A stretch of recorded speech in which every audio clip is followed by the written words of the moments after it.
Hello dear students, good morning. ये देखो अपने पास एक क्वेश्चन है। आइसोमर्स क्या है? आइसोमर क्या है ये? आइसोमर कह रहे कि अगर आइसोमर्स है, वो पूछ रहा है इसेंशियल कि आइसोमर्स के लिए क्या इसेंशियल होता है। आइसोमर्स के लिए क्या इसेंशियल होता है, ठीक है। जिसने उन्होंने ऑप्शन दिया स्ट्रक्चरल फार्मूला, स्ट्रक्चरल फार्मूला। दूसरा ऑप्शन है केमिकल प्रॉपर्टी, केमिकल प्रॉपर्टी। और तीसरा अपने पास है मॉलिक्यूलर फार्मूला, मॉलिक्यूलर फार्मूला। और चौथा अपने पास है फिजिकल प्रॉपर्टी, फिजिकल प्रॉपर्टी, ठीक है। ये क्वेश्चंस दिया हुआ है।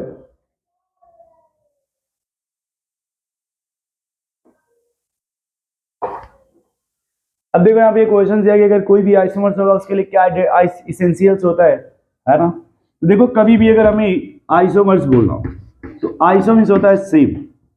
आइसोमर्स क्या होता है? सेम। और ये मर क्वांटिटी जी बुला रही है, देखा। मर मीन्स होता है मॉलिक्यूलर फार्मूला। मर मीन्स क्या होता है भाई? मॉलिक्यूलर फार्मूला, है ना। तो एक बात याद रखना कभी भी यार, अगर आइसोमर्स बोलना होता है ना, आइसोमर्स, ठीक है, तो आइसोमर्स होता है सेम और मर मीन्स क्या होता है? Molecular formula. तो अगर इसेंशियल देखा जाए इन चारों ऑप्शन में बेस्ट अगर देखा जाए तो पहले हमारा आंसर क्या होगा? सी। आंसर होगा वो क्या हो जाएगा? सी। कि किसी भी आइसोमर्स के लिए जो मॉलिक्यूलर फार्मूला होना चाहिए वो क्या होना चाहिए? सेम। क्या होना चाहिए? सेम।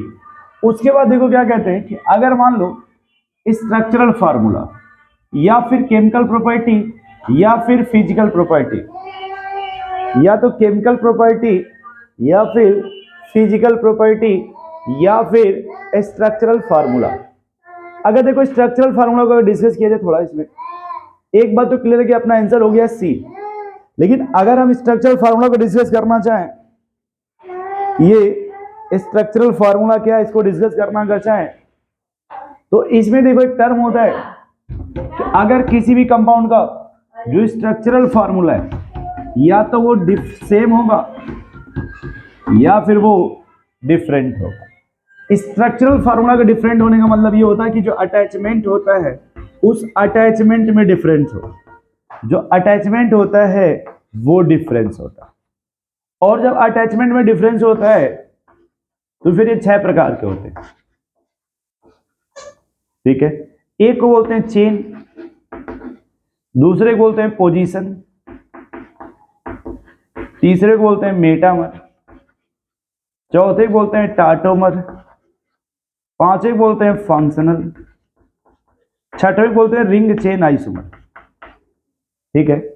और अगर वो मान लो कि जो स्ट्रक्चरल फार्मूला है ना, ये जो स्ट्रक्चरल फार्मूला अगर वो सेम है तो उस समय जो आइसोमर होता है उसको बोलते हैं स्टेरियो आइसोमर। उसे क्या बोलते हैं?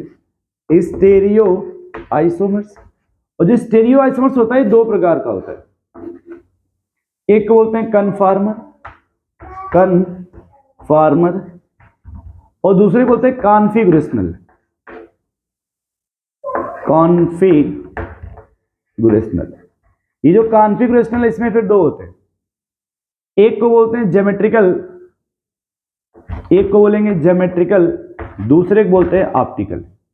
ये तो जी आई बोल दीजिए ज्योमेट्रिकल आइसोमर और ओ आई बोल दीजिए ऑप्टिकल आइसोमर। देखो यहाँ पे थोड़ा तो मेरी बात को समझना है। मैंने ये क्वेश्चन लिखा आइसोमर्स के लिए एसेंशियल्स क्या होता है, तो कभी भी कहीं भी अगर आइसोमर्स बोला जाए तो एक ही बात याद रखना कि मॉलिक्यूलर फार्मूला पहले, कि मॉलिक्यूलर फार्मूला क्या होना चाहिए?